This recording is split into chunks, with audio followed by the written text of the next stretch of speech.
puji milik Allah, Tuhan pemilik seluruh alam yang telah memberikan begitu banyak kenikmatan pada kita semua, sehingga sampai detik ini kita masih bisa bernafas, melanjutkan aktivitas, melawan rasa malas. Dan semoga kelak menjadi manusia yang berkualitas. Amin. Allahumma amin.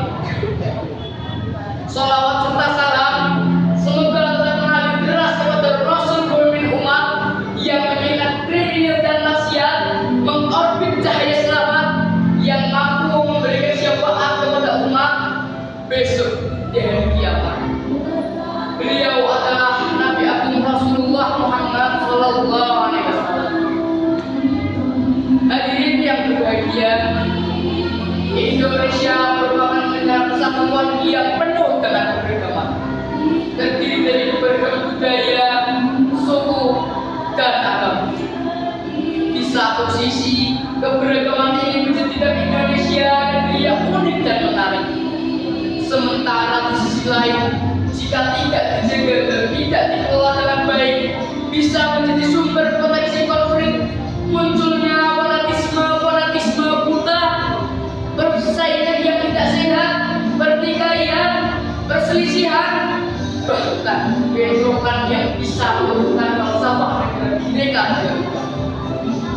Pertanyaannya, saudara, apakah kita rela bangsa yang besar ini, bangsa yang dibangun dengan susah payah ini, cucuran mereka, linangan air mata, bahkan dengan cara para syuhada harus roboh karena kepentingan pribadi atau golongan?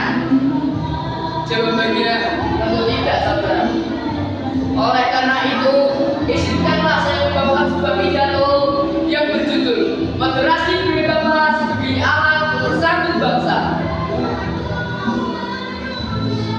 Dewan juri yang saya hormati dan teman-teman yang berbahagia, moderasi beragama adalah bagaimana cara kita bersikap, memandang, berperilaku melalui jalan tengah dalam beragama, supaya kita tidak berlebihan atau tidak ekstrim dalam menjalankan agama. Lalu, bagaimana cara kita agar bisa mencapai moderasi beragama tadi? Jawabannya ada dua. Yang pertama, kita harus menjadi umat yang wasatiyah, yaitu umat pertengahan, umat yang moderat dan tidak berlebihan. Dalam surah Al-Baqarah ayat 143 disebutkan, A'udzubillahi minasyaitonir rajim. Wa kadzalika ja'alnakum ummatan wasatan litakunu syuhada'a 'alan nasi wa yakuna ar-rasulu 'alaikum shahida. Dan demikian pula kami telah menjadikan kamu umat Islam, umat pertengahan, agar kamu bisa menjadi saksi atas perbuatan manusia, dan agar Rasul Muhammad dapat menjadi saksi atas perbuatan kamu. Kemudian cara mencapai moderasi beragama yang kedua adalah bersikap toleransi atau tasamuh. Toleransi adalah menghargai dan menghormati perbedaan, lebih khusus lagi perbedaan agama. Lalu, di manakah batas toleransi tersebut menurut agama?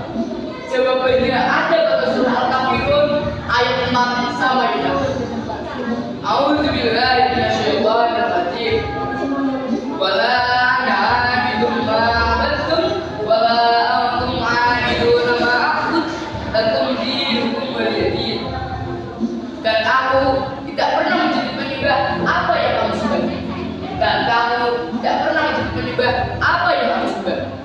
Untukmu agamamu dan untukku agamaku.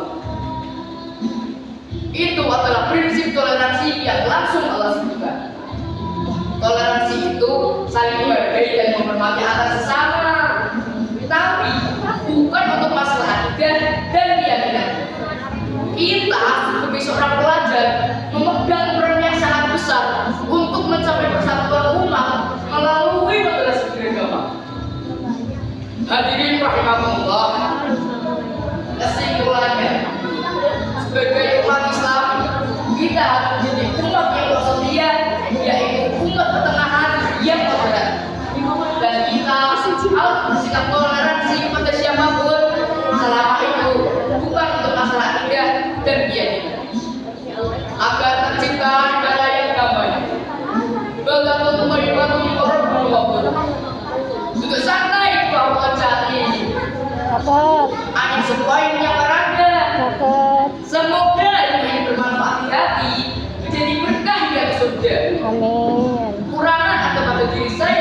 manusia, karena kesempurnaan hanya milik Allah semata. Wassalamu